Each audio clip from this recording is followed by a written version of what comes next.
Alors, Mitsubishi, donc, ils vont aussi avoir leur propre R5 apparemment. Alpine, Nissan, Mitsubishi, tout le monde veut sa R5.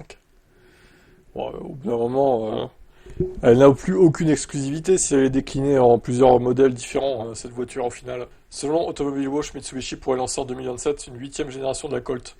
Cette fois en version entièrement électrique, elle reposera sur la même base technique que la Renault 5 électrique, qui est donc utilisée chez Alpine et Nissan aussi, avec la Micra. Un choix stratégique logique qui permettrait à Mitsubishi de profiter de l'écosystème électrique développé par Renault. Bon, ils vont le faire, hein, c'est sûr. Jusqu'ici, Mitsubishi avait calqué ses modèles européens sur des bases thermiques de Renault. La Colt actuelle ainsi qu'une Clio badgée est ainsi une Clio badgée, produite dans l'usine turque de Bursa.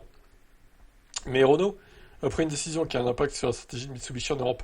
La prochaine Clio n'aura pas le droit à sa version 100% électrique. Une résolution qui pousse le japonais à revoir ses plans. Pour continuer d'exister dans le segment des citadins en Europe, la marque japonaise doit s'adopter.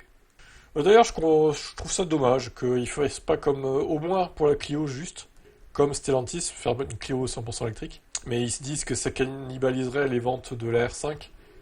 Mais j'ai envie de dire, bon, tant pis au pire. Si les gens préfèrent la Clio électrique, qui serait plus traditionnelle que la R5, laissez-les acheter au pire. C'est aux gens de choisir, quoi. Enfin, je sais pas. Ça prouve bien qu'ils sont pas sûrs de leurs produits, hein. Bon, ça sera les mêmes moteurs, même batterie, voilà. Ce sera pas le seul modèle électrique sur Mitsubishi produit à partir de Renault. Il y aura l'Eclipse Cross, donc, qui reposera sur le Scénic. Donc voilà, Mitsubishi maintenant, c'est du copier-coller de chez Renault. On se fait plus chier.